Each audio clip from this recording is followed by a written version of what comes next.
Bonjour à tous. Aujourd'hui, je vais vous parler du Ido. Le Ido est un jeu pour 2 à 6 joueurs qui peut se jouer dès l'âge de 8 ans. Le but du jeu est d'être le premier joueur à se débarrasser de toutes ses cartes en main. Conseil de débutant. Pour mieux appréhender le jeu lors de vos premières parties, il est préférable de retirer du paquet la main, le poison et le Goldmaker. Le jeu sera plus fluide. Ajoutez-les une fois que vous aurez bien assimilé les pouvoirs de toutes les cartes. Préparation. Mélangez toutes les cartes et distribuez-en 7 à chaque joueur. Lors de la première partie, choisissez un premier joueur aléatoirement. Le joueur qui commence demande au joueur à sa droite de choisir une couleur. Vert, bleu, rouge ou gris. Et joue selon la couleur, formant ainsi le pot. Les bases. Les joueurs jouent leurs cartes chacun son tour en fonction de la dernière carte du pot. Vous pouvez mettre une carte de la même couleur ou de la même famille que celle-ci.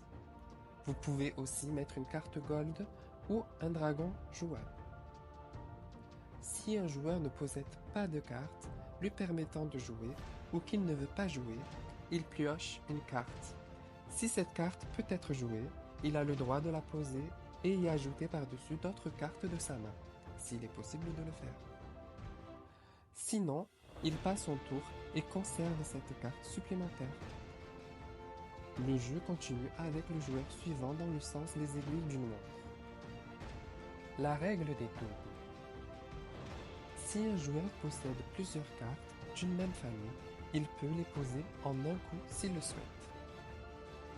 Seul l'effet de la dernière carte posée sera pris en compte pour la suite. La règle des doubles est le seul moyen de se débarrasser de l'effet d'une carte gold ou d'un dragon, parfois pénalisant. Les cartes gold. Les cartes gold peuvent être jouées sur n'importe quelle couleur. Leurs effets sont obligatoirement appliqués, sauf effacés par la règle des doubles. Les attaques. Il existe 3 familles de cartes attaque. Loup, épée, hibou. Un joueur se faisant attaquer peut soit enchérir avec une carte de même symbole, soit bloquer l'attaque avec un bouclier de la même couleur. Les attaques gold ne peuvent pas être enchéries par une attaque simple. Un joueur subissant une attaque pioche le nombre de cartes cumulées et ne joue pas. Les dragons.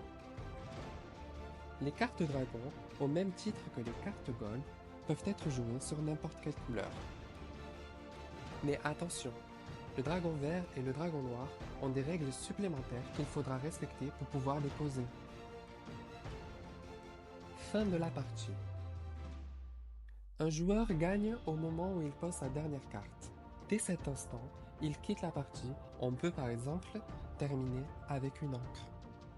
On demande alors si quelqu'un possède le comeback et s'il veut l'utiliser. Si la réponse est non, le joueur remporte la partie. Le gagnant devient alors le nouveau Ido. Il désigne parmi les autres joueurs qui sera son bouffon pour la prochaine partie. En règle générale, un tournoi en 3 points est idéal pour une bonne soirée de jeu. À vous de déterminer en début de partie le nombre de points que vous souhaitez mettre en place. Nouvelle partie. Après redistribution, le Ido a le privilège de choisir le joueur qui commence dans lui-même. Il regarde ensuite les cartes de son bouffon et récupère la carte qu'il souhaite tout en lui donnant une de ses cartes en échange, la plus nulle de préférence.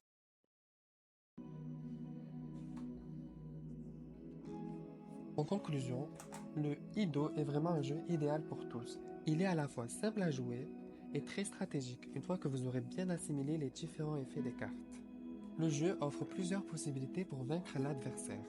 Certains effets vous permettront de poser le maximum de cartes et d'autres pénaliseront vos adversaires. Et comme à la fin il n'y aura qu'un seul Ido, des alliances peuvent se former pour empêcher un adversaire de poser ses dernières cartes. Vous l'aurez compris, Ce jeu est plein de rebondissements. Si vous voulez devenir le Ido, il vous faudra en être digne.